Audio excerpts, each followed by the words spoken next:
Whawhailo ai atu tātou au nanga le EFKS TV, televisia lo ainga, wa fo ia whasausonga nei vaenga le Afiafi. O le tātou porkalame masani o le Suluaulama, io na ia Afiafi te tasi, ia o le whamalo, i tiute mawhaiva, ia sa whenga i le tātou utunu, i le neaso la matanga o le neva yaso, ia whapefoi le whai unga o le neaso. Ia, malo fata toa, kau mua o le fulu. Se fua manuia, ia, kau mua o le fulu, ngai vaenga o le aso. Malo. Malo si whea mga luenga o le neaso. Ia, whatalo whatum, whawhelo ai fo le tātou utunu, i le mae ai o whea mga luenga o le so. Mai lava le tae au se i pa ia le nei tūlao le Afiafi le ua te alai titi alai tūlai lima. Ia, manatu fo ilo nā uta pena, sauni e toe angai i no mafio anga o lo whapea na tali mawai. Ia, ai whamalo le ona sai, whamalo fo ili lang pipale, i le whenga iai ma tiute sa whapea ona whenga i nei aso. Ma le tautua ina o le tātou atunu, o le a lava le whaiva sa whapea ona i whenga iai malo, whawhitai le tautua. Malo, whawhitai, o le aso tātou alo whaanga basani, pēna whailo atu tātou porkalama i les wharaile, ia o le a tātou se e atu ina i mea amata ia ona whaanga solo e fwoi leo le tātou alo whaanga whimolitai pēna sei. O le whaamalo, ma le whawhitai tātou langolango autu o tātou porkalame, o le matanga aluenga alamanuia maleipa, ia whapea fwoi le tātou whale o loa o le SOS, ia whapea le papa instant koko Samoa, au nangal tama malolo pensione to ina ya olo ba tolu ai ya langolango autu o tātou porkalame le o Suluaulama fa malo atu tātou langolango autu fe ngai matute mfaival ne yaso ia faftai fo tu mai pe o tau au langolango mai tātou porkalame na le se no to ya pope nei tātele fe so tai lava ilungo pe au le ea ile la wala ata TV EFKS TV, ia whape foi le penga te whailangi mo tātou pa anga mai mo tunu mau. Ia, o le whamalo fo i pisinisi, ia, la tau fo i o lo whengai ma pisinisi ia wale tau tuaina, ia o le a lava le pisinisi o enga lue ai, ia, o le a le tofi ma le tiute o nate au nai mo le atunu, ia, malo le on sai malo fo le whamaoni le nei aso, a matanga o whiau mga luenga o nei fo i vai aso, malo whaftai, Malo whamao Malo ili Tapuaiga le au whainga luenga ma latou titalo ale au matutua ia tuli e tātou whiau mga luenga le nei aso o le Tapuaiga o lo le moe i le taimi me le taimi le aso ia awal Tapuaiga o le atua o le atunu mana tama whanau i le ngata i Samoa nei ia whapea fo ia atunu e mamau whamalo atu ia tautou le au whainga luenga le ngata foi talo sanga au matutua i Tapuaiga e sa fai foi tau te masani o le nei aso fa malo atu tātou Suluaulama i ngā luenga sa whenga iai po whea lava sa iai ia viele alofa o le tua le tau nu manuia i le whai unga o le nei aso ia i la tau o lo whapea o ngā lulua i lunga o le awal tele a wafo i le whauina o awala mo o tātou tāwale ia ai mai sale tule i le ana o lo whapea na moli mawina i le aso nafi, le aso sapati. E maa ngai at ke le i o ngā luenga o lo whai. A mata atua i leo muenga fau. Ia se ia pa ia o i whasto tai. Ia po leo muenga tuai. Te le ngā luenga. Ia ai o le lango whatasi o le tātou utunu. O tau av tā vale, ia whapea fo i la tau o lo whapea o ngā lurue. Ia, mana tola mama i fo i le whaati nonga o la tau whiau. Ia, i le tau amataina fo whiau mga luenga o le neva yasu. O le lava papale o le ona sai. Me se i tātou e whaafuea ia tā vale. Ia mau ia le tātou au walale ia ana. Ia a tau nuatua. Ngai se saa se uka se loli pe kau whaakulanga le lauda. Ma vaenga whaapena. Ia ma lava papale. Ia maua lo ona sai. Ia, ina ia tau nu manuia le malanga le fale o lai foi le lava le ufinga luenga wala la to e matua le lava va foi ia fai o le ia timunga la pe fai o le tauna la tu putua ia ele se ngaluenga fai ngo fie mo la to ia ai malo ale on sai malo foi le fatotoa fa malo e a tau lo ngafa mati na ese lau company lau fale o loa ya o o lau pisinisi le ka ai piliki o lau fale insinia o lau vaenga ese o lau atina e le ainga ia mafatalo fatu ile nei vaenga le afiafi e iai foi marsia o papa kiule kuku ia tafala o le tele saulele o si au lau ia o le lau e fatau ai fuala au aina o le lau e fatau ai mea mata i tafala ia fa malo ia tau e tu atu tatu tunu wai in me ngalo nge pia so le kilo kula ku me no ma ke kio ai vai le se fengol pensini ya le ko fo i malta vale ya nga fe tu afa tau ia ma fa wa lo le fale le si vai nga wa mai tau ina fa tai nei vai tau o le kele o a inga fo ie fa kaula ko me fo ie le fa pe o le karat sei o le po le ka unga ya fai al fale e fai luma fale ya wa nga fo ia penga te fai lunch ya ma wenga ya ka fo ie e mai mo atu ele malo le tunu a fai la o ele ke alala i nei pia ya na lo loto te fialu ai vai ya se ta ua vona ya wa le lope ma wai se fe so ani mo e ma wai nei me la iti la so yo sa me fa ma venga foi ia il tatu tunu le me ta fa malo atu tatu por kalama o Suluaulama ia te utou ia tina ss ia lo tau tua ile aso male aso ia le ngatel tau tua ino tatu tunu ia ole tau tua ina foi ole ainga ole no male kalesia ia la utou tina ss o lo fatino kalo sia ele ai kala fu le mea aua sa ole leia ya ai tala foi la me o le fuko a makal vai so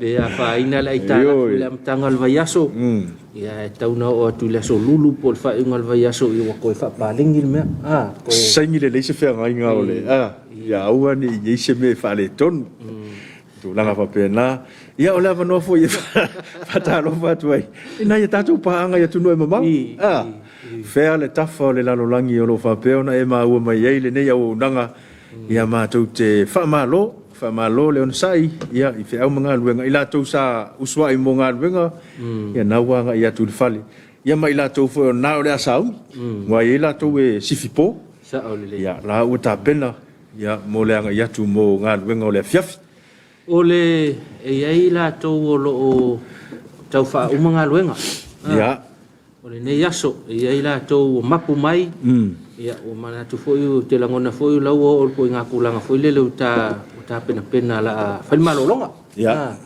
po fele i tu langi o le ale aso le ale taimi ia ma fa malo atu wa le te la titi lava lima nei so tatu tonu manuia le ofisi tu tono le kalesia ia manuia le ofisi tu tono le tatu wala ato le fakasa tv o lo awina to le tatu fa sana longa i fe au mga luenga whaatino le ia fa malo ina tatu whanau a onga ia whenga ma onga le vai tau ia fa malo tia te utou ko anga le onga fa malo fo ia te oi pe fa pe tolu o vasenga le onga ia ai fa ono na ti el pas ia te tona ma oi ia muli le lava le tau yo sina mea ia to anga le onga fa nau o anga le onga tali masinei le nga luenga matua ia o lo fa usu le taiao avatu lau tupe fa ye lau lunch ia mo moli le o tu no mo fa to al fa le onga vai nga uma fa pena o le al me fa mai fa ia ta mama tina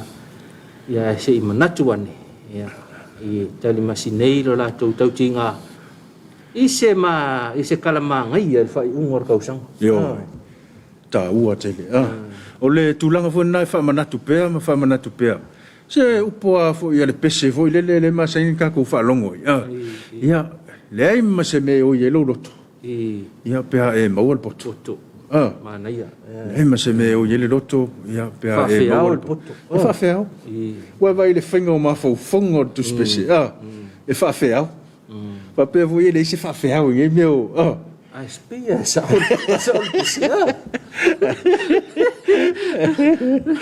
ba fo tu spécial le fa gofie ya fa manatu ne tatu fa na wala hui fa mangaku merku spa ia yo tama poto ia fia ai tua ya ia o tama valea ia whaanoa ai foi tina na i vaenga whapena ia o lui mo tātou whanau ia ina ia whaonga tau teimi leo i tātou lea onga whaonga le teimi i le mwhaina e toi la i titi toi a onga i le mwhaina e toi fo i tua i te aro i toi whaasao le mele sa sea o au talavu mana i titi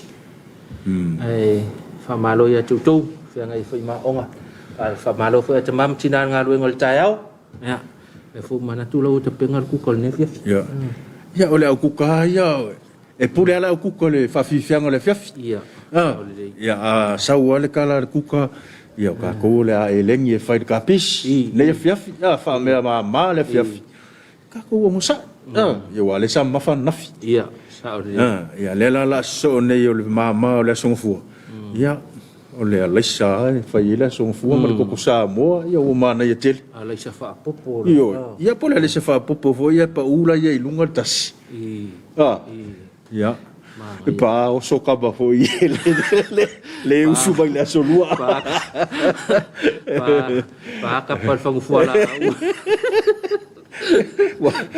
wa maula la tau sabi ia e sia tuitanga whangufua la tau ia e sau no anga fata e pe fa peni si sa mafanga fika ko alu me mama mongi me mama te langona ile au vaenga fata sa aso le aso ne ia sa le ia ia no winga sa aso mai al taiao le fa ka di se italo no le fiafi ia ona umalo le tatou lotu te tala ro male ia o me mama falana mo le fiafi mama fa ia ne ia vai tau longo tatou por kalame ia o le tau mawhai mea ai pālengi.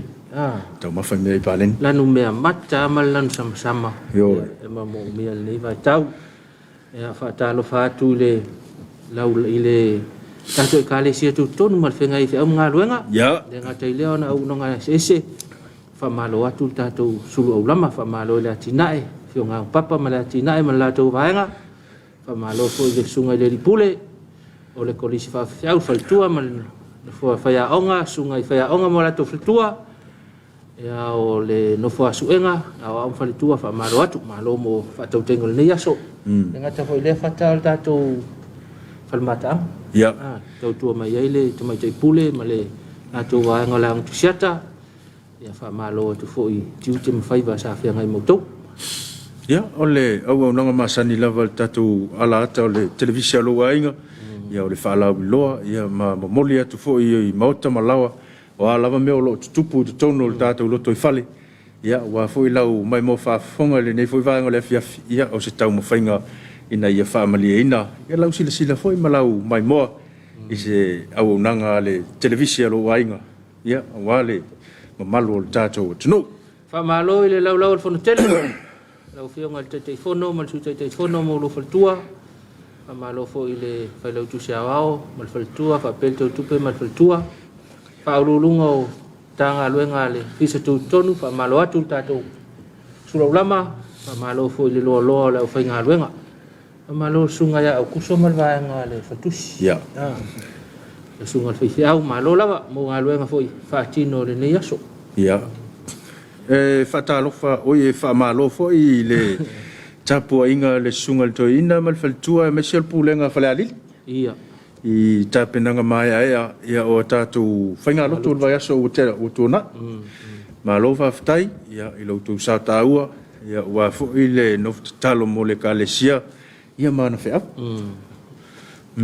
mana tu la fa stato malo longa pupu ua to foi mai loa ya tato se tu lo mo ni lo fa nga u fa yona se molta mai le va ngol tato por kalame sin tato malolong fa fianga ya to foi mai fa wa tato por kalame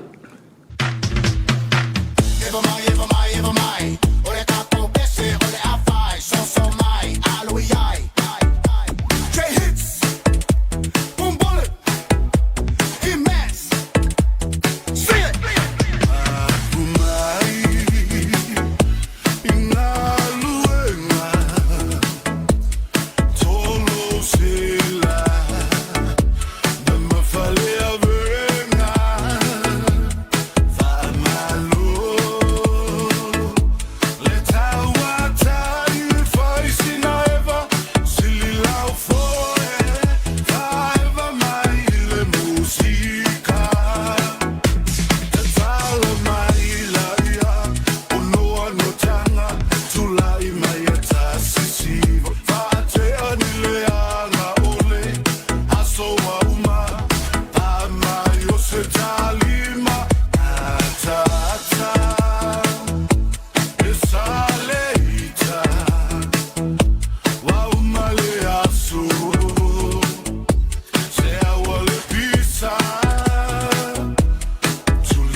yo, let's go, let's go. Let's go, let's go, let's go. So, walu ole aso pe vila ole lau kakau uma malu lo. Se mapu mai loa ile vai so loa se ia ufa malu I lo kingo. O pisa o ke fa abulo. Leanga ole pisa le ngei e fo. Fai pe alava au fika ile musika makede lo.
Foi mai tatou por kalame na musika e fa no fo malu e fo ile nei vai ngole Afiafi ia pe taulolua fo ilo anga I fale ia o mau mai tatou fa salonga le ngata Samo nei ia fa pe fo ia tunu mau ai manatu le o ia nei tatou alo fa anga fa mole nap nei lo fa anga tatou tunu ile nei vai ngole tatou por kalame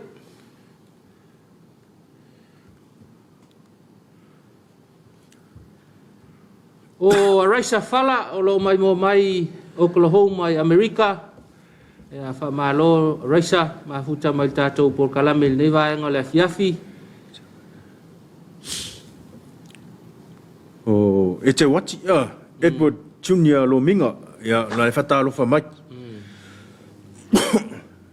Vainet Dinach ya hi watching from Brisbane Australia ya malo umsa ne yaso I fia mga luenga te la ngona ile I mai anga luenga vai anga le Brisbane salo pe fato ate le lua ia se vanga fa pena fa tai mafta mai tatou por kalame nei vai ngole Afiafi raisa le utoi mafuta mai malo so fua I lo sa se lua malo nga lue ia ma fa malo fo I fia mga luenga o fenga nei vai ngole Afiafi o kaifo Alessana ya alo fanga lo fa pe no moli mai Wellington I New Zealand ya alo fa tuolta to por kalame le Afiafi pe fa na uma nava ya alu sa lo fale ya na to no lewa ngofo le ka ko au o perek yo le fa nga solo ya ina suanga fautua le ngoi olo alo fa mai tato por kalame le Afiafi ya alo fa foi Elena vaila suesue ya olo po suesue ya malolo sai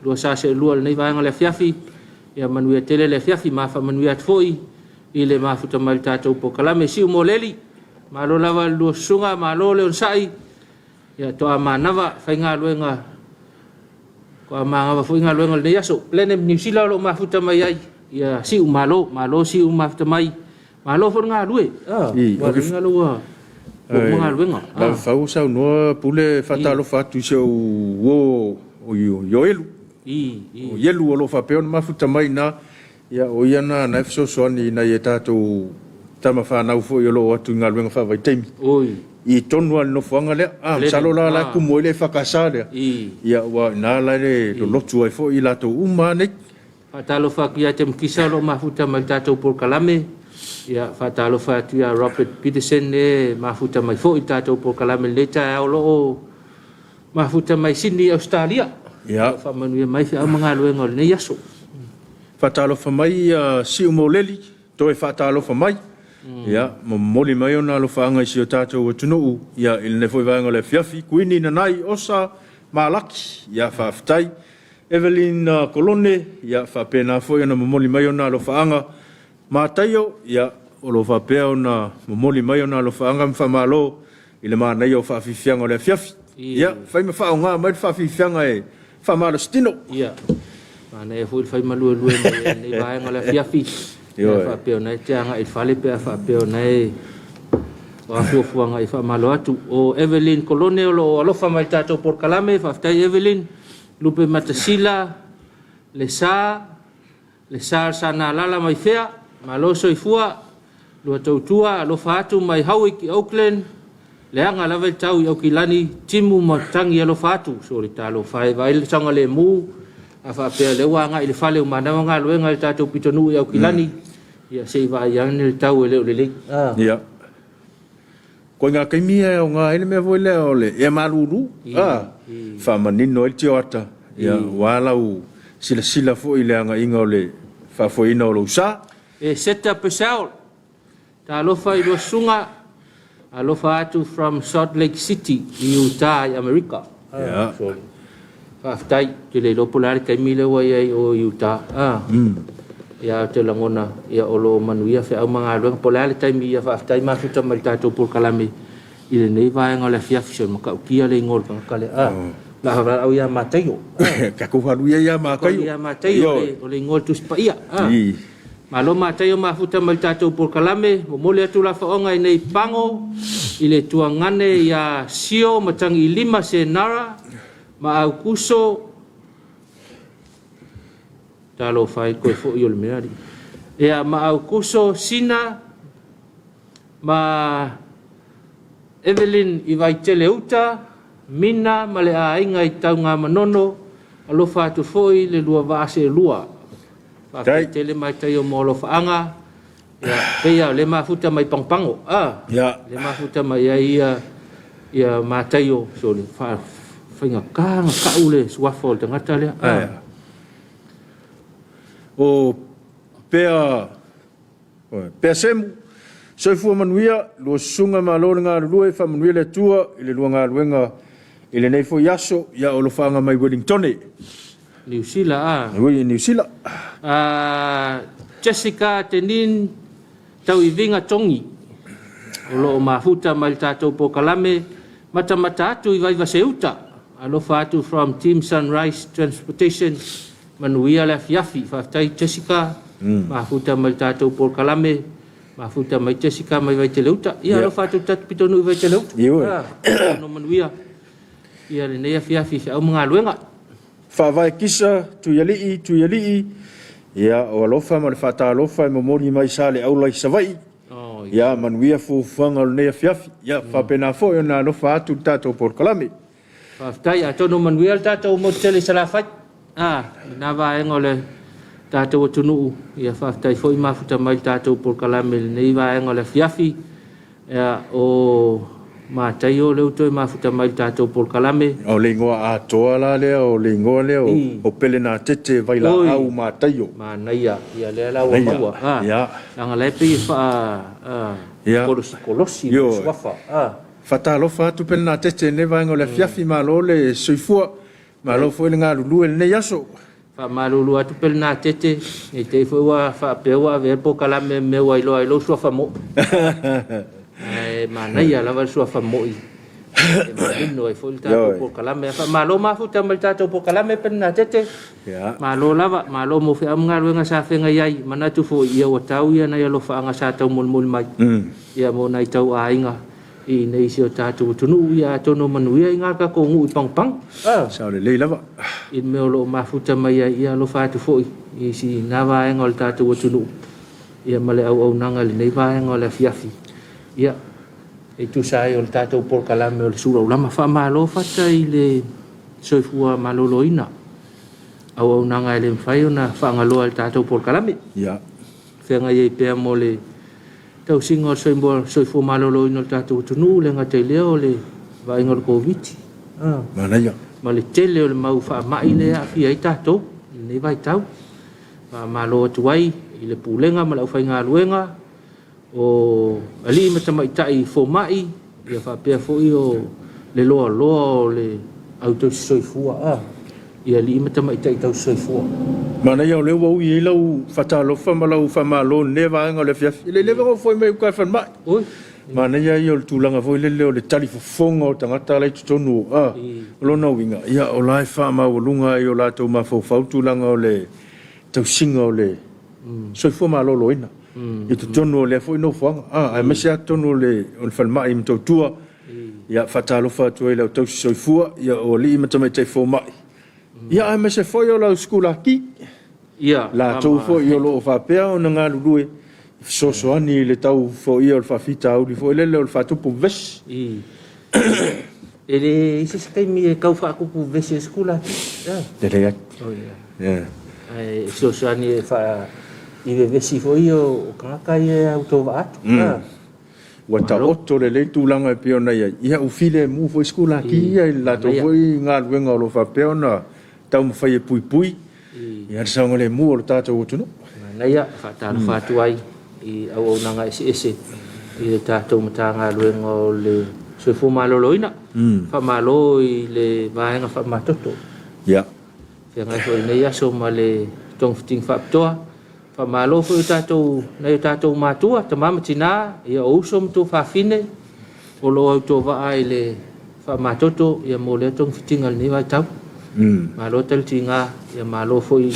aftai le li ia o lo fa wo le tung fitinga ai mau mai le so fo fa lolo so fo fa omiumi ia fa talo fo foi la fa ngalu lu le fa matoto te mai tai mali fo mai fa pe fo ia le auto si mai ia mali lo la fa ngalu il tato fa matoto fa malo atu ia te oele na alo moli ta mama tina e ngautale ia alfa matoto ni yaso malo lava ngalue ngalo la ku e sa ko fa fa au alfa ko pikin le fa ngofie ia le ngalo ngofa tino e laina tutusa mama to ye tua fata ia le au ngalue tua vai tau sio ta to ai nga manu ia ile ne yaso malo lava ngalue po fe lava sa ia fa malo atu ta to por kala meule Suluaulama ia te to ne vai ngole fiafi mo moli mai fa malo ya Apollo ai tu lo va pe ona mafuta mai Anchorage Alaska me mai ua afale val ile Afiafi pe ya la sale ya fa pe fo ona moli mai lo fa nga ya e seta pe sa o lo mafuta mai Utah ya o le sa foi ua afal se fu ile Afiafi ile po e pe mo ai tato ya la to ya malo le on sai kuma fu na u mai asa ninga loto le sa ole ya na fa mo mole po yeni sta to lo fanga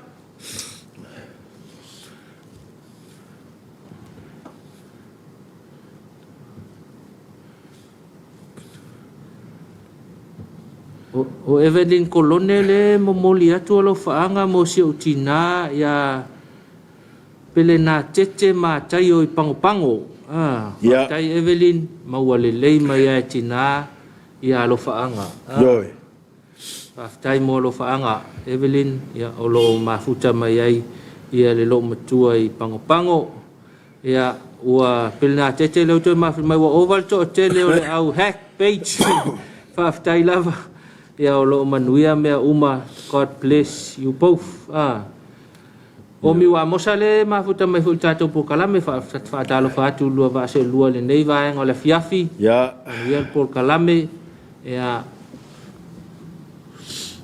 alo fa tu ia mafuta tu i mangele au kilani tai o mal tau mangele le fai mai la angal kau o hawi te langona e o feololo pe mai mangele ya tawa yoane o lo alofa mai tatou por kalame nei vai ngola fiafi fa tai tawa mafuta mai tatou por kalame ia foi le li i fa tinonga le nei aso sa fenga ia fa ta alofa i malo fata ya tanga luenga leo o le fale pui mai toi fota ina mai ai nga luenga le taiao se tau mai nei vai ngola fiafi il vai nga lawo tu uan nga luenga ia foi vai nga lawo mai fa waulo nanga atale fatu lau fionga le komisina sui komisina whaurulungo vaenga ese ta ngā luenga ia malo lava le ngā lulua nei to malo tautua tunu fa ingol sanga le mu si ta tunu le ngata ina ia pia ia fa pe fo ia tato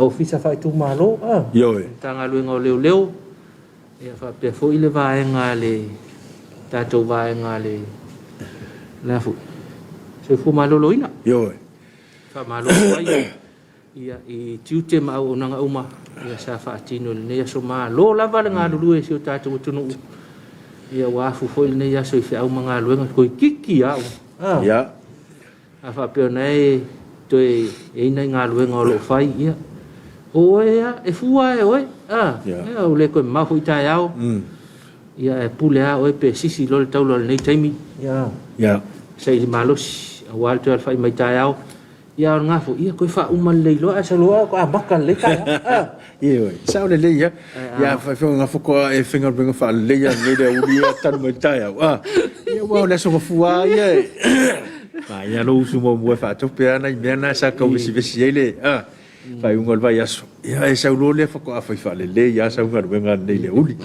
ya malo tanga to le ama na va fa ko fa pe nga umani nga ya so cool nupi le la ko fa le nga le Afiafi ia mu ia oi le fai ma fa nga la ko ia ma le la o sol me ka yo ma wai foi nai va nga fa pena fa malo ia la to sa il se le ni le ya so ole italiana te le lo pose nga foi le fata al italiana e ke le aga malo amela so me ia e pisi al so ngor kupe o le italiana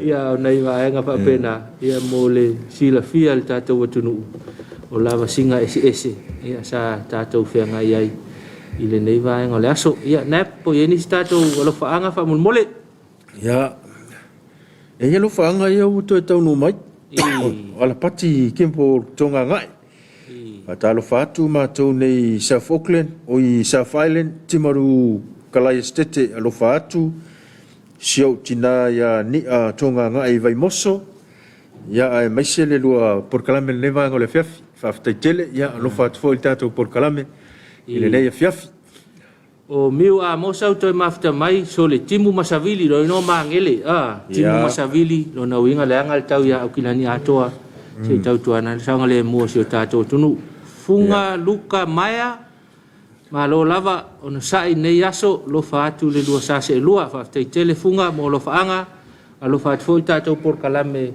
o le Suluaulama le vai ngale Afiafi Julian Pele ya ta fatal fa mai tato por kalame le Afiafi ia fatalo fat foi pelna tete le to fatalo fa mai ia malo lava le mafuta tato por kalame le vai ngole Afiafi aninga sio repena ya fa malo atu lo sungal tautua atu no o lo falongolongo mai Wellington ki munga lava ma to nei lo fatu tautua na lo sa ngale mu ya vai fa le lo sa ya ave ma fa tete ma fa tauta ina ia tau no man via no fuanga ma ainga o lo le leile tau I timaru pe ona mafuta mai al pati tai al pati mafuta mai lo no wingol ka ko ngu ilunga le fa le tonu ka ma lo fa tai ia pe le tau pe le angal tau tona sa ngale mu pe fa pe lunga la ul tele pe na tete le to mafuta mai tato por kalame ya au le por kalame ma lo la val tau tu atunu lo fa tele atu mo lua mo le male por kalame fa tai mafuta mai nei vai ngole Afiafi tato fe ama lo nga ia nga foi le lo fa anga fe morika ila to ia e mana ia foi fa longona le Afiafi ia malisi ya me foi le tulanga fa pe ngala e fia malanga ile situ ile kula le la kulo ma setala al vai ngale no foi ki munga ko e makua malo si al savili ia lo no vinga e si le no fo le se ya ubieta ya mana ia fa te tengal na ia wa te lo fo yo le savili ma le mase se o le voltele o le taimi fo nei lunga o kilani ia ma maniu sila to wa manavanga luenga ma kua I kumu alunga le voltele le motorway ia awane I fali ngo fie a faya o la maua o el poloka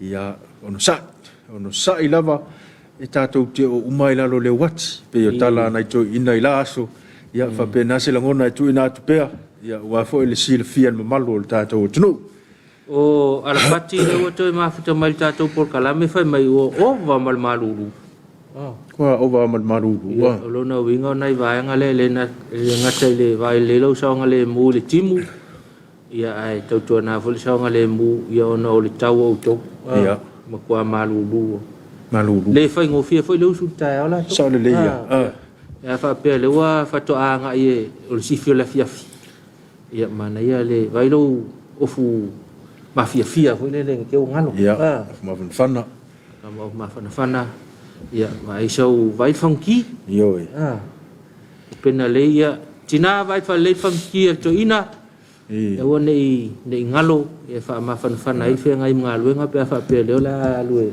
ba vai telefone to ina o le o ngi ngalo o fa ngalo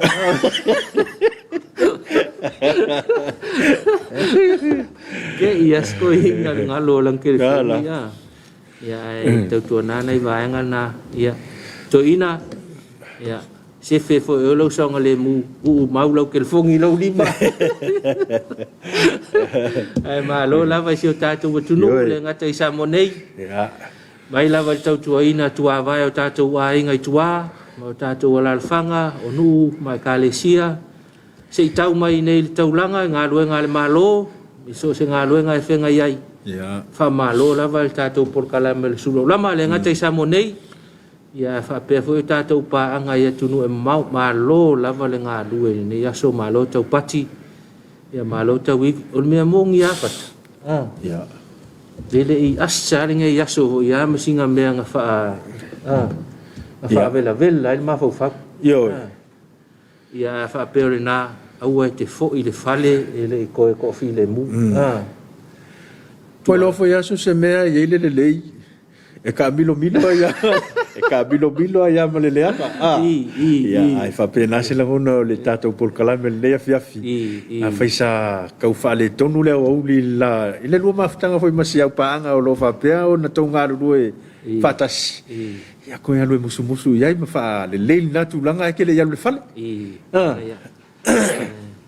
o le mo ke le fongi ma me o yo ke wa la ku le mo wa ku le kesi wa ya ia na no fo ila ia le foi mo Facebook ma me fa pena yo ko vala wane ia malie uso ko se ka ingol nge yaso ia si fa pasinga me ka filo ka ya o le la usa kia we yo ai le mahang ia ai usu mai loanga e wa kulola ia dai oi fa se ka kita ya ka mai lo le ofisa wa mahang ia wa mala ia na tulanga ko mahang ia no kulanga ia ele fata ele ngata le ofisa au ke la ngonga foi kuai le ko inga malom kuai ku ya ma fa isa foi ko inga malom tua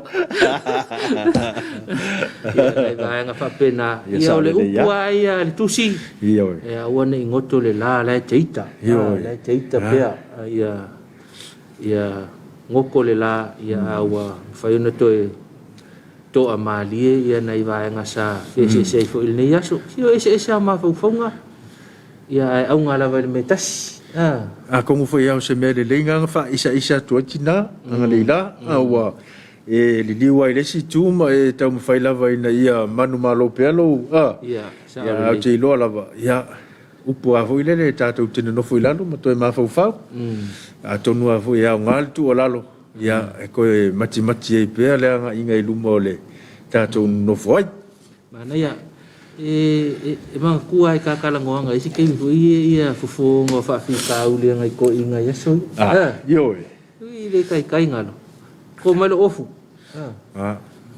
tali to la ko makal ngo mar ko inga lai la ia sa vari lola ia kala ngo a fi pisi solo aka ngaka lai fai alla o kal pe ale fufu fa fit out ole makua fa fi ka uli ale fo yo ia ona umale ia ka ko filo ia ia manguin ia so ka filo ngai ia lu lo ko inga sa le uma mali ia kwa le ia mase me yo fa vesikele nei va fa pena ia ona le fe ngai e fe au manga luenga ia ole me mautinoa ia foi nei va nga sa foi lele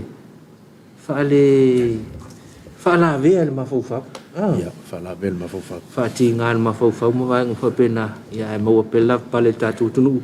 Tae ao ena fo. Ia.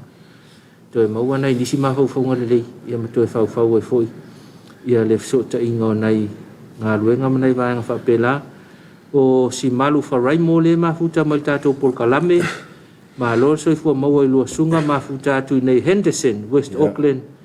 Alo fatu manuel po kalame a tonu si malu o nei le leile tau ina ia tātou i Henderson ina tātou le tu i sifo o au kilani i wale o ke langonga la le ku i sauke Peo le kule i Henderson le awala hoi le Lincoln Road ia maia ngā ofa i ngā le motowei sa sao mai i loa sa ua kau mai i kongo le Morkele hoi le a Henderson ia maia ya la wali ila ke le lo ke le kami sa go foi o chica mai kai bila ki pa le ala wali la sol vai fangar ka kale le kami mai la wala le ya nai vai nga fa pena ya yo lo fo silfia fataina tatu Henderson ya lo fatu tam fa na wal tatu pitunu ina tatu pitunu west side ila vai tau ia malo lava mo fe au fatino le nei aso ya fa pena te lunga la wala ke nga i le tuna ya fa to al ma fa pe fa pe nga ki ula o te ya mangua le ka ke pisa i le mga ala le ya fa talo fa to sunga fa fenga nga krol ma le fa le tu ya me se foi le ka le sia tertu sa ngai au ka fa nga le pikor nga fa talo fa tu ai ya ne foi vai ngole fiafi por kamera le halunga ikai sap ya halunga ikai le pitonu le ikai sap na va fa pena i fa talo fa foi lo fa nga luenga le va na va nga o kilan yo le tu isifo o kilani ya esel malo sio le kule o lo yai te le foi nai tama fa na volta tu tunu o lo o mo ai atonu le tau ya fa pena fa le tonu ia se tau tona ne lo songa le mu ia fianga ia ma vai nga o tato fai ungo nga lo ngol ne yaso ele nga nga ya we vai sa oista nga le le ngal tau se i langi le lei ia mo lo le vango e ke lo ye to solo va ama ya lo fai singa fango kanga le kiki ia ai tau si sa ngale mu ia wale va va yakuma tu langa le tau pe ona ia ole saunga le mula volta to tunu na tunu o to mo wai ole o to e fa ko e kalangoa mai si malu le anga le tau ia fa le tonu lava le tau matua ti munga to savili pa tonu al fa sino al sunga al fia pa tonu wala au wala le ka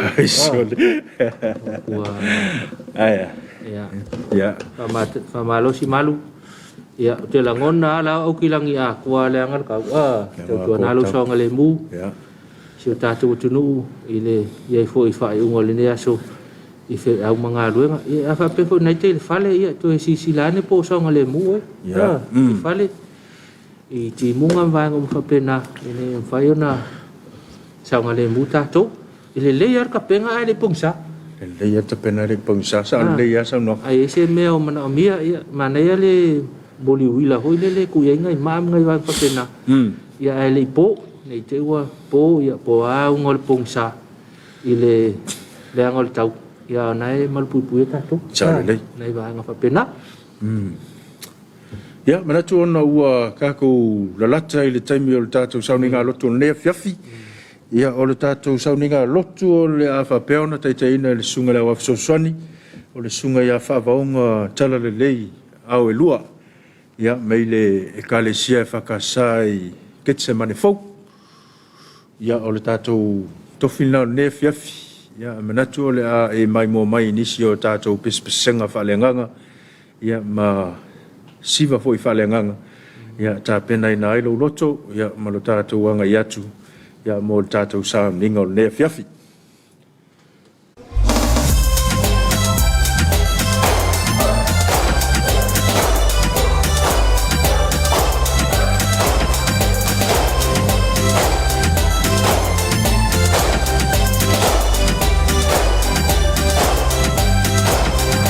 Maya le pa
Samoa e lo watunu.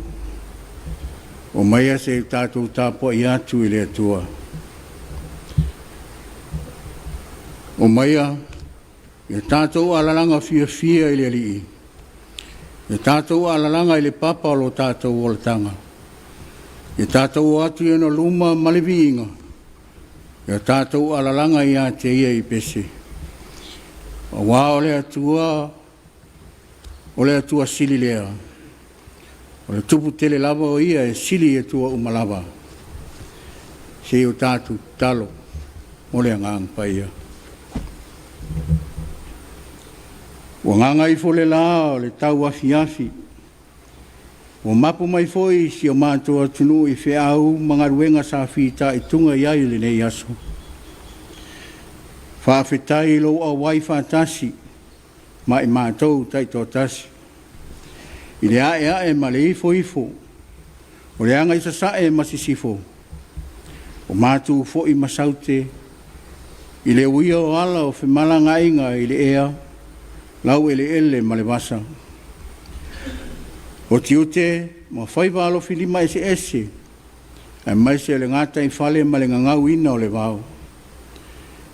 Whawhitai wa toe whailoa i le manuia lau whanau whātua. Au o mātou wala au le li e. Fia maia o ea nganga pa i ai. To i ai la mātou Tapuaiga whaia nei.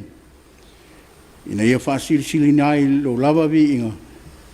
Nei e o i le whaamavau. Fio maia oe. Mafuta ina mai mātou umatai tō tasi. Ono Iesu e ala tuai la mātou talo. Amen. Ole whaitauina le tusi pa ia. O afionga pa ia lo tātou ali. Tusi filfilia mai le whenga inga fōu. Evangelia i ane lona matau po e lua sefulu. Au lona whai upo sefulu ma le iwa mai le lua sefulu. O le au whaitauina.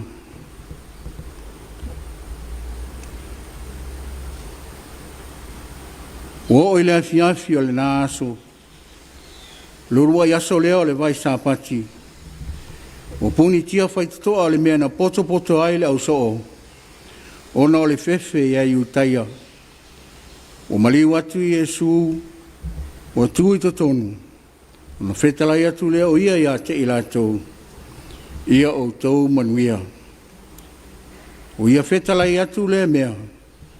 Na whaali atu lea i a te i lātou o na lima malona i tu. O na oli ai lea o le au soo. I na o lātou ai atu i le ari. Pamanuia mai le tua lo tātou whaitau pēr ma whaalongolongo. Nisi a na whiong pa ia. Tu mau ia te ia le vi inga. Nei e whaabavau lava. Amen. O le launga sofa malo le toto tasi. Te maa le alo ma le anganga sa. Amen. O mali watu i Iesu. O tu i te tonu. Na whetala i atu leo ia i a te i lātou. I o tau manuia. O ia whetala i atu leo mea. O na whaali atu leo i a te i lātou o na lima malona i tu. O na oli ai leo le au soo. I na o lātou wawa i atu i le ari. O se vaenga o le whai upo se fulu ma le iwa ma le whai upo e lua se fulu. Au iai se mawhauwhanga mo i tātou le nei Afiafi. Alona manatu au tu mo le nei lava aso o manua o Iesu. O manua o Iesu. Jesus wounds. O se fesili e whaatupu manatu. Lea se tau o manua o Iesu mo oe ma. Awa a manatu i manu anga se tangata i se whaalavelave. Ona whaapea lea. Lea se mea na tupu. Tā lo whai. O a mai la si toe ina ma si lo matua. Ai whaapea whea o na tupu le whaalavelave. Ia pe whaapea ne foi. ia ua mate ai. E tuli loa ina lava e puapua ngā, a wae a maa, ia male tele o le maungaso. E ese uma o tātou langona, e o mai. Pe a te tupu mai o ni wha lave onga matu ngā i le ola. Tātou te langona ina le ti ngā o manuanga le tino. Ai a le loto. Tau au ai lava ina vai le wha moe. Ai whai maile manatu au le nei vai aso. Ola ma le wha moe. I to tono ti ngā ma le le a totoa. Tāwhi mauina le wha moe. Ale manatu au tū mo le nei lava aso. O manua o le ri whaola. O manua o Iesu. Tāpu lava le nei e lua se fulu le evangeli Ioane. O le whaelo manino mai lea. O le toi soi fua manu malo mai o lo tātou wali I whaola. Al whai upu lava ia e se fulu maleiva ma le lua se fulu lea u matua iai. O lu whaeloa ai e Iesu ia lava I lona au so. A te mu wai ma whiwhiwhi. Ma no nofo ma le mautonu ai. O nei le ngata o puapua ngā uo ilo lātou tai. A o maliwa I lava ma whaatau I lunga o le sa tauru. Ai le ngata hui lea. O le popole I tai I utaia. A wao I lātou lava ia na au whaatasi. Ma tau pule wha o le oti a Iesu. Te le lava taimi sa mafuta ai. Muli ma awai ngā luenga tālai a Iesu. Whaia ngā luenga whaaso. Eita. I leo mautonu lava le uso.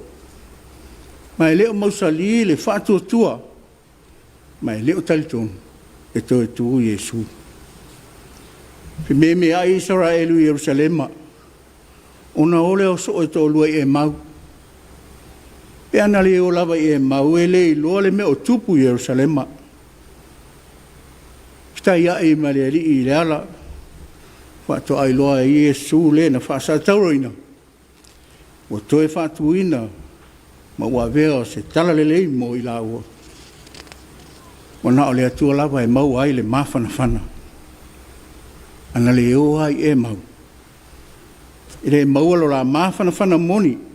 Ma popula ai o la mata. Ina o saunia I Iesu le Eukarisi. O ia tofi ai le areto. O le whaamantunga.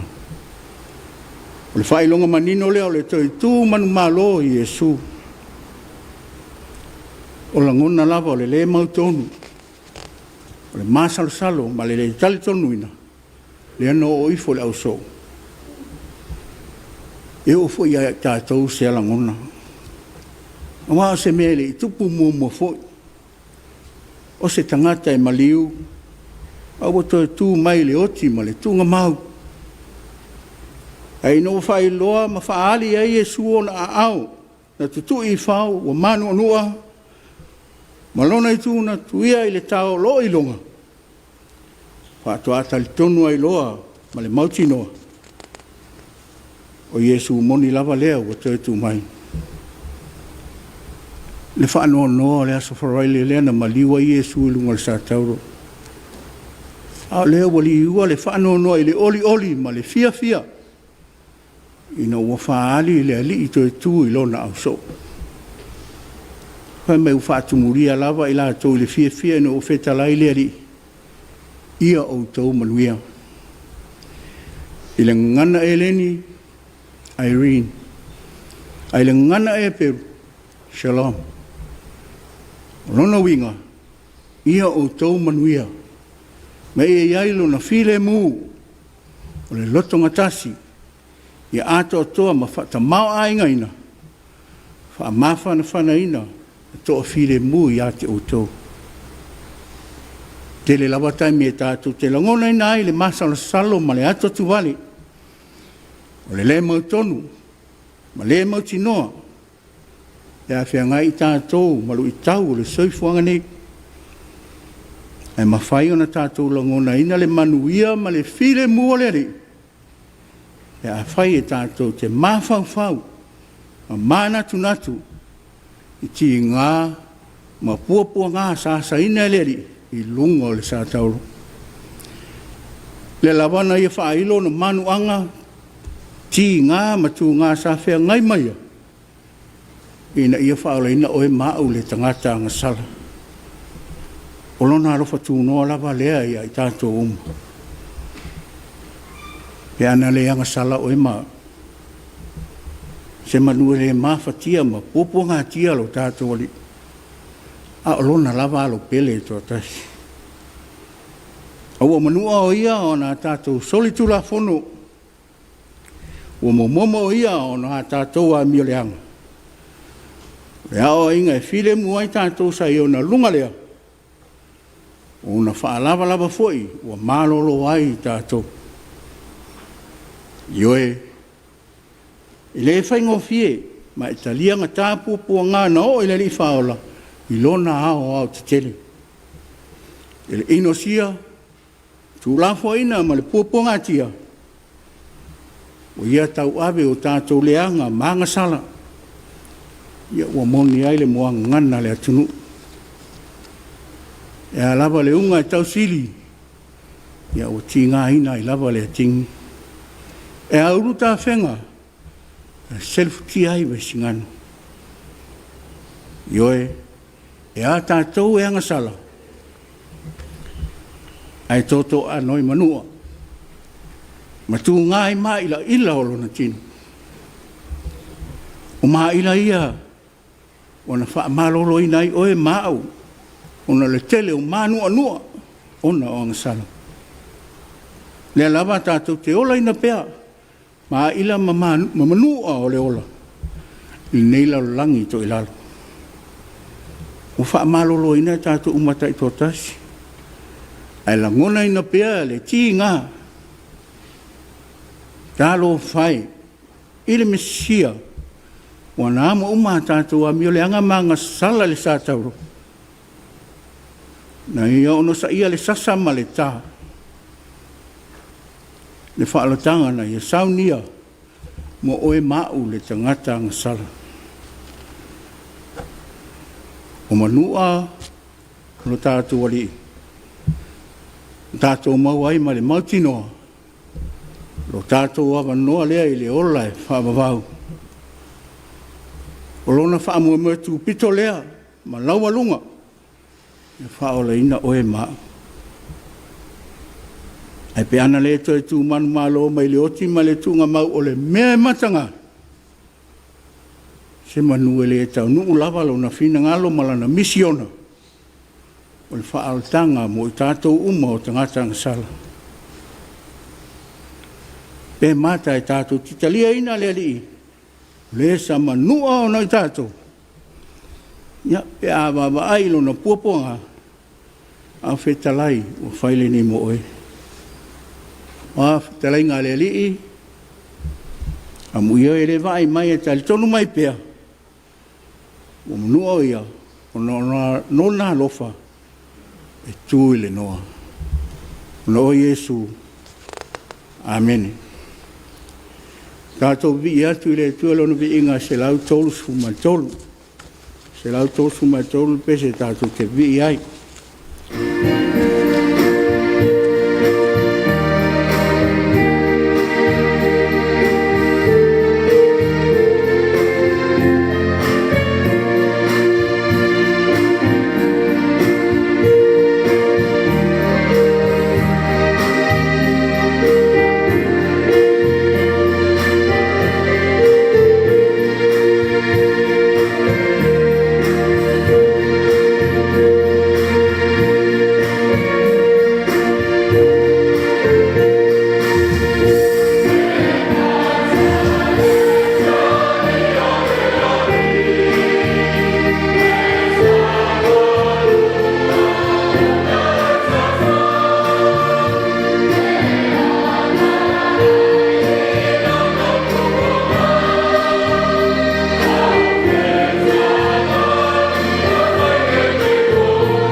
tātou whasangatu mo tātou tārsanga. Talo le whaafitai, talo le whaatoesenga. A leo fo inisi o tātou mana onga, ma le talo whaamanuia. Tātou ifo ma talo.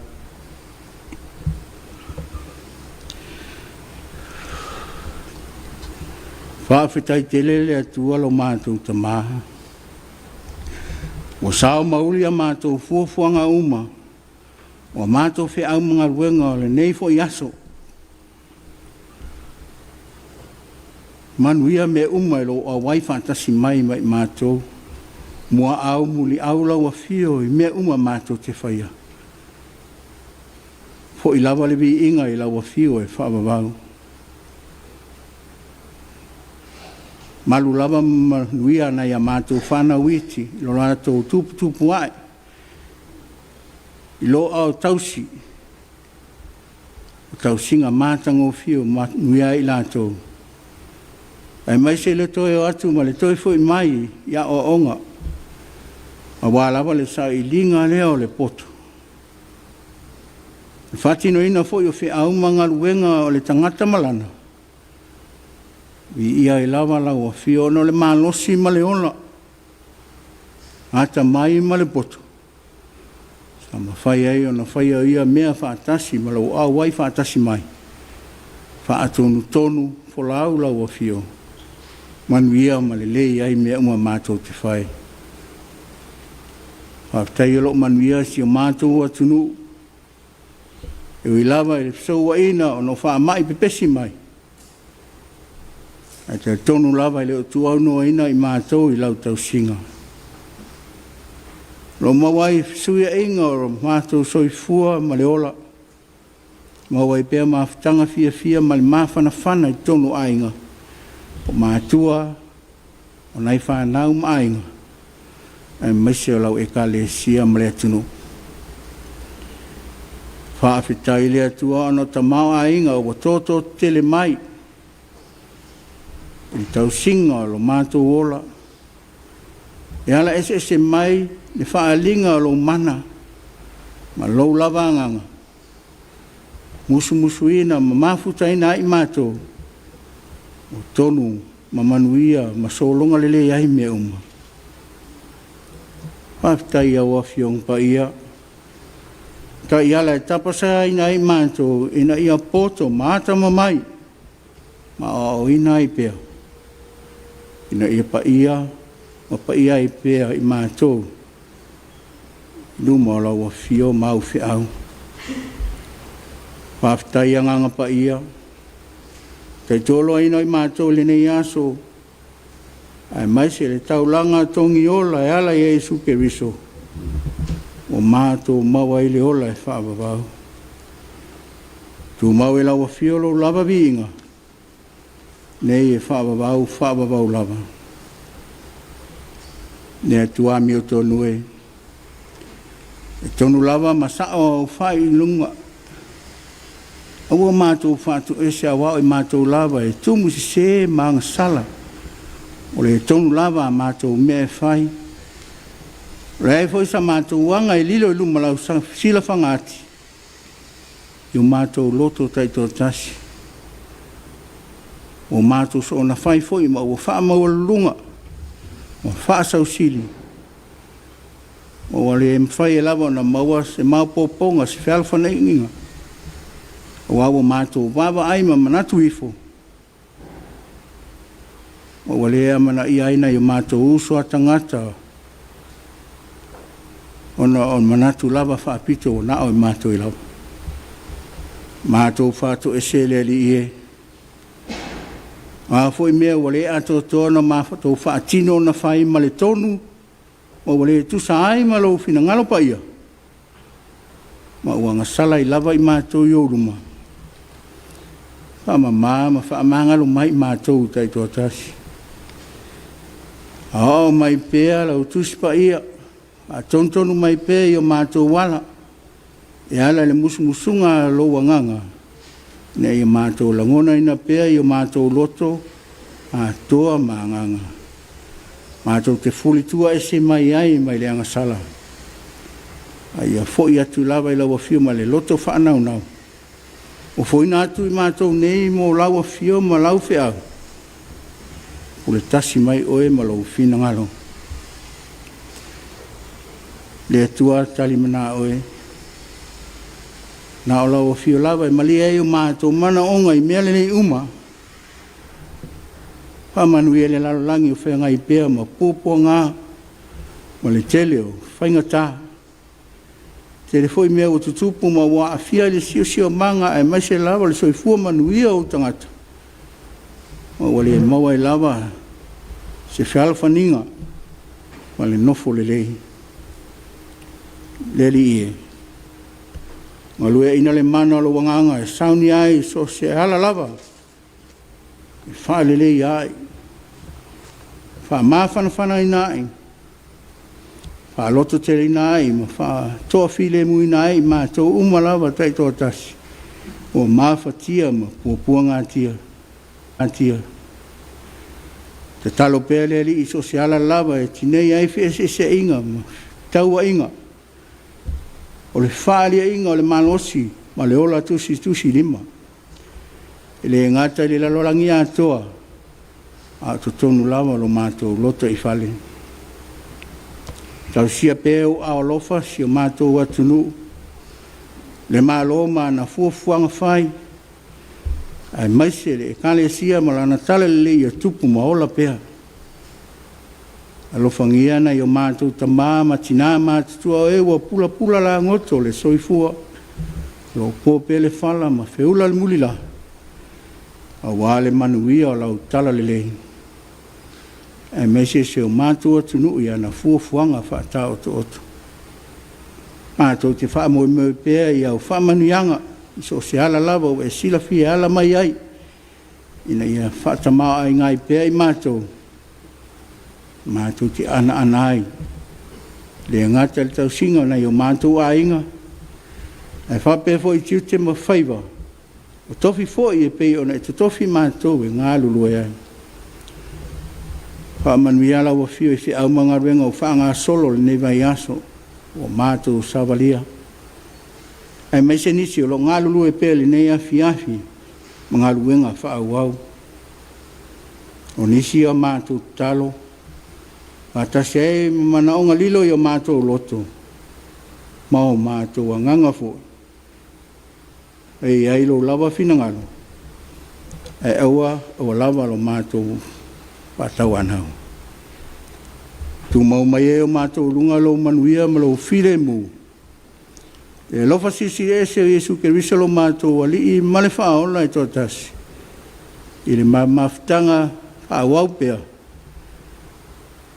Nei se I o I le whawawau. Whawawau lava. Amen.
Mana to leo wai falenga le fitanga le ne fiafi. Ea lai le tātou o singa taulanga. Ea i tu sai ma le tātou tofi o le ne fiafi. Le sunga i la of Soswani. Le sunga ia wha waunga tala le lei au e lua. Ia le le whaka sa Ketse manifou. Ketse manifou. E whaataitere lau sunga le tātou tofi. Ia mo le tātou whainga lotu nei vāenga le fiafi. Whaatai mo tālu sanga, whaatai mo le whiau tāua le tala le lei. Ia wolonga puia li e fōi whanau le atua. Ia i le whina ngalo fōlfolo mai. Tal tonu fōi ia wano whalea sa tuia maa. Ai whi ngalo. Ia le whiau tāua le tala le lei wa taulonga mai mo tātou nei vāenga le fiafi. Pāleo le ngang whaatai tele. I lau sunga le wao. Ia ma mātou alo whaanga ia. Utu pupu mai langi lau tu whaale nganga. Lau sunga. Wale tau lulua le whiau ngā luenga. Ia ngata fwoi le maua lau soifua malolo ina lau le lei. Ia walawa le whianga ia i le whiau mana ngā luenga le tua. Whaoa pe le tua i mea alofa ese ese. Tino o mawhau male nganga. Ia walawa wala aunga ese ese. Ia o loo tau tua i nei vai tau. Hoi le tua i le ainga. Ia male no whaalo. Aftai fwoi le Tapuaiga le sunga le toina. Whale tua male kalesia. Ia ona o le alfaiva le tātou tofi. I le Tapuaiga le ne fiafi. Le ngata fwoi lea. Ia a o le Tapuaiga le au whainga luenga. Tātou pūlenga. Ia ngai ma tātou whainga lotu. I le nei vai tau. Le ngata fwoi lea no whae kalesia se se. Ia o loo ia i le nei vai tau tātou whainga lotu. Maro lava. Ia mo le whitai tunga. Ia ea lai le Tapuaiga ma le singa taulanga. Ia le nei vaenga le fiafi ai wha ua pēr tātou tālu wha Samoa. Suluaulama. Wha ua pēr tātou Suluaulama. Ia tonu nea puein tātou alo whaanga moli mai. Nea tātou paanga le nei vaenga le fiafi se i tua nei lunga wha moli. Ka alo wha Samoa li so le leu. Wakea le ongo ali le fiafi ali. Ia, o lo whaanga e mamoni mai fo i a simalu wharaimo. Ia, o lo whale tonu lava tau, tu a timunga to savili ia. Ia, i nei le ne fo i tu, ia mangaku ai pe ia o ngiusila le talanua mai le sunga wharaimo. Ia, i le tūlanga i pe o nei le tau tonga o le tau. Ia, whape fo ia savea prain sona lole. Ia, ma lo mo le Tapuaiga i le nei fo i vaenga le fiafi. Ia, manuia fo i whainga malo longa o le po. Ia isi o tātou tunu pele o Samoa. Wabi ane whalanai, māloro ngā rurue, māloro on sai. Ia whaatai mai fōi mō le Tapuaiga, whaamanuia mai fōi le nea fiafi pe a whai māro longa. Ia tautua le lei fitu, ia o loo mafuta mai tātou po kalamele nei vaenga le fiafi. Whaatai tautua le lei, mālo lava mō le whātua le nea so i whai mga luenga, atangai, Vaya, ia o loo pati mai i tātou porkalame nei vaenga le fiafi. Nea lo whaangai o taunu mai tātou porkalame, nea fiafi ia o le whauau pēr taulongo ina o le tātou Komiti fatal ne. Vai tau, ia o noro pesi pēr le fulu, le ngatai lea le Komiti, ia o le sae su i whalma. Ia, sa o le lei lava, o loo pepesi le fulu, te min nei. Ia se tu alalo foi lea tātou porkalame mo le mamalo le atunu. A whai ua e tau a fia e tūlanga e peo nei ia le fulu. Mana ia loa nga ia vai fo mai. E vawe fo ia le whawhitau. Ia a tonu o se awa noa ma se lau le lei fo. E whai e sau test. Ko e whai e fo se si test. Ia i le tūlanga e peo nei ia le COVID. E ua mea, whai le test po la ve le COVID. Ia e whai whai ona longo mai i le sefe o le COVID. Ia o loa afia o le fulu. Ia o anga masani lava. Ia o loo whātaua lava le talifofonga le nei vai tau. Le ngata i lea o le tau singo le vape, no fo vape, a whapeanga i mai no whong whaitele. Ia ma le tatafi lava o au le whamau le siana nei tein. Sao le lei lava. Oa lava ni ngā luenga sa whapeo na e ngā lue i whafu. Ia po whia lava le mai nga le no fuanga ma le fali fai nga luenga o lo e ia ia o lo le temi foi le mai ai ia ga ile o e tafi o ia ma fa nga ai foi ma vai la au foi o le sanitizer ina ia mautino ia wona ia fia au i tu langa pe ona ia pui nga lo ia nei va ver special fulu ia pe ale fai te le malo se ta tu tau longo lava le tatou Suluaulama le ngatai Samoa nei ia fa pe foi tatou tamafanau ia lo mau mai tatou por kalame ia tunu mau tatou tala noi fa mai fa tau le ma o le fa mai le monkeypox le tata o le siaso pe ia le ma o tala wai tutuila ia o le tala na lata mai tata le noanga pe ia wai Australia ia onai tala fa alongol na ia ai tonu fa mau tu mai lona winga ola tala mai le fa mai tatu tunu ia pe na matala no ai o sa ta pena o lo ta pena ele mtanga lo ngal soi fo malo lo ina ia ta yala ia fai fo yo na tatu pui ale fa mai pa tonu mai wa pa mai wa le tala pe se tani susu le mai foi le chicken box le mo so ita mai se la vela foi le ia le mele ia al fa mai le ia lo anga ai mai pe ma fu mai o ia tunu Afrika le tu Afrika ia le tau o mai ta tu tunu ia nai va nga ia mo le si la fia la tele ta tu tunu o ta yao fatale ta yao le sulu fulu ono Tau le sulu ono pe na mata no ai fu lava yaso ia ave ese ilosa sa pe na ia sa o tato komiti ma le me fu le SOE le sa fa ia o tau la le alo ia le toi tala uma o vai nga uma pe na ia sa vale tato tu no fa ngai mo pui ngo le Komiti o ta penanga ia mo le aso mo au kuso wale toi mamau ia ona tala lo le tua oi mal ta to tunu ia ai ele o se fe lava ta to ia ona tala tua o ia lo tele nai fa ma ia tau e kau lau fia tato ia tau lau manu ia o lo a fia ta to tunu ia le ngata foi le ani fa ma ia e afe mai Batangata la o mai wale la tala tatou tua oi. O le fa mai le foot and mouth le mo i Australia le na ma tatal noi fo.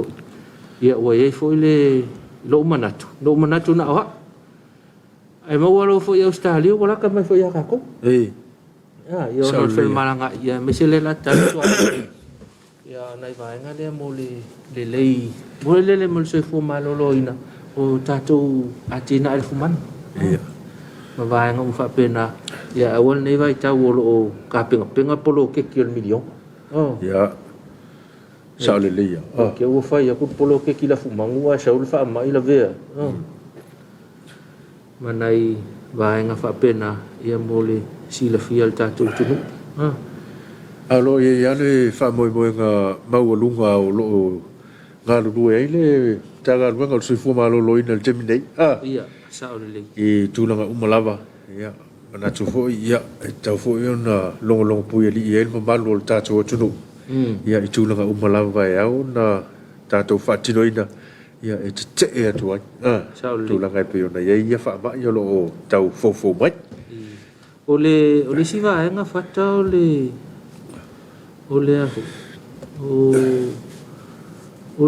se se le ala malita ya o fa longo ku le vesi mai no me ole tong tau so ifonga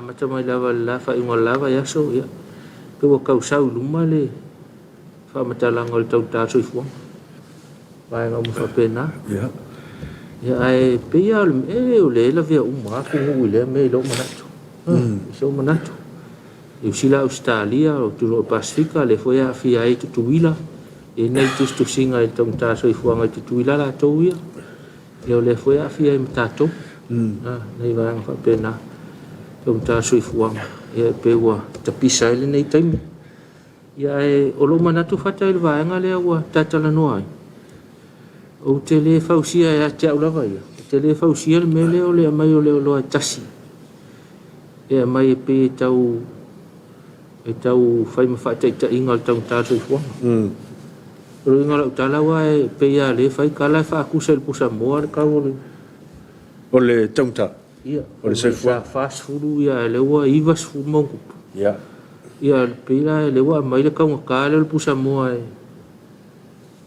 e fai ma tūlanga fui whataita inga o le taunta saifua ngalo ia nei ia o le na pe o le wina la i so manatu ia ke le fausia ngai mea e wai o kaika pe mane ole wo ma fau se me foi le fa so tai se som tanga luenga fa mau ia pena ye se sailinga po se me se research sta fai na mautino o tanta se fo va pena ya i lo wa manatu pe ia mai pusa moari ka mai ka un caso fuanga ri pe ia ia fua ia le o Fort Ranger ma hai lax le lunga la ulte ele stautale ia male ka un kal pensi ala o la ko sole io lo no winga la le no ngata un ta so fuanga ma le si vai e pisar ta ul pusa mo ia e tona ngona se longa fa fa la ko fa ko pusa mo ia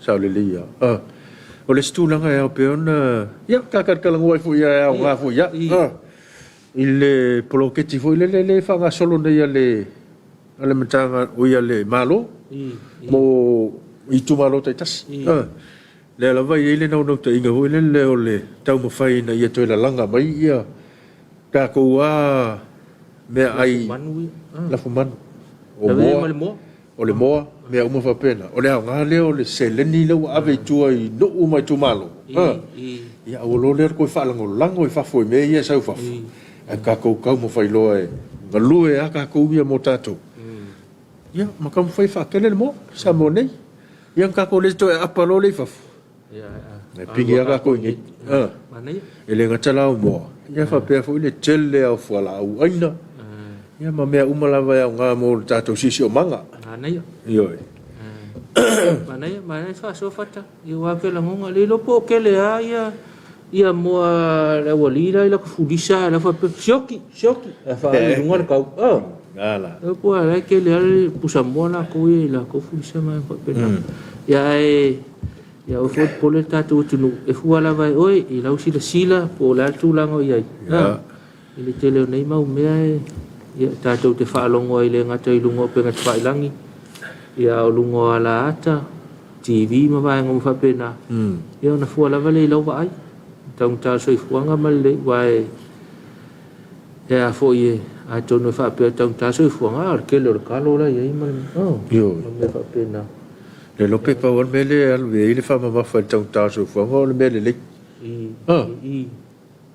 ya kai pe la le mo mo le sa mai fa fa ya tu fata a lo sfuka la pe pa mo kwa ke le ma fi fuanga e fi we ye le ka ri so le ya a lo suta la ia langa le pusa le pisa pusa mo manai ga fa pena mol si fia tatu e nei alo fa anga eu toi tau no mai fata se misi alo fa ane fa manu mai la fia fil tatu por kalame tasi malo ma futa mal tatu por kalame fa pa ia pulai ia fa pena foi ia o tasi le o toi ma futa mai manu ia la fia fil lua va se lua ia Maria po kalame matango fia lo fatu na yo umatua fa le nganga o Reverend pa na pa fata to ya mali fa le tua ya le fa isa sina isa vai ya masi ma o umatua asia singa ma fetoa va ya alo fatu Samoa ya onai alo fa angana mo le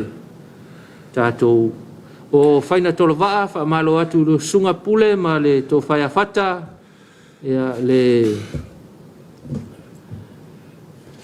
tiute fasara lau fa malo fo il komiti o le ngafa male poloketi fa pa no le interneti mo aonga alo fa tele mo lua manuia la Afiafi ia o se misi alo fane to e mafuta mai manuia pol kalame ai manuia le to fo iatu i maota malawa o se tato watu no i fi au manga luenga ia God bless. Ya alofa mai ya se misi. ia mo si tātou tunu ul nei vai ngole fiafi te manatu nei alo faangal na to 5 minuto tale tu la fitu fat ia whanga solonga o tātou porkalame le fiafi ole tal fitu tātou porkalame ole Samoa tau longo tale vai fanua ia a fale tu la fitu ia oni fafianga ua tapena mo tātou tunu ia ole tātou porkalame le afole valu ole la sina lango ina le tātou kampania le tisan au nangal sunga ya va suanga mal fatua ya fale atoa ia ole le tu la iva o tātou porkalame Peta Home and Garden ia o whanga paanga lau EFKS TV ia male Pacific TV Australia nei ai kia whailau tonga la au mateo so ilo fale mateo ilo whanua mawai na tātou porkalame na ia whai watu lea tātou atatifanga tā pena fo i aile au nanga tātou ala EFKS TV ia lango ina tātou company le PSL ia tātou wata o whaasalonga na pa tātou porkalame le Afiafi ia manatu ia ua tau no malisi ui o tātou porkalame to fa leo ma fa tele mal fa malo lango o tu tātou porkalame tanga luenga a pisinisia la manuia malepa o tātou fa leo le SOS ia fa pe fo le instant papas instant koko Samoa ia la unanga le sunga le tamama lo pensione ia lango mai tātou porkalame malo lava ia ia lava singa ma fa sau le fiafi ia au mai le nganga o le tua wa foi mesa ela il matenga le nei aso fi au na luenga ia mau le va no ta yao ia ko fa sa o nei mena se sa le ai se mena fa tu ulu lo ma fa ma le loto ma le nganga le nei aso ia ave le tua ta yao ena ia tātou ala usu foi fi am luenga se malo si o mai ile ma fa fo amanu tele fa sau nga se tātou tunu uli nei tu la fiafi tau lunga na tātou Suluaulama le foi vai ngole fiafi ia fa taima futa mai ia la foi sa mātou ngangana ua pao papa i lau fa fonganga se anga ua le tau tamali ia fa mangalo so mātou fa le tonu matua ina ia e mangalo e foi le tau mawhainga atu le EFKS TV ai tātou toi whi loa i le itulai 5 i le Afiafi atai au ia manuia tenle whainga malo longa le Afiafi tō whāsau fua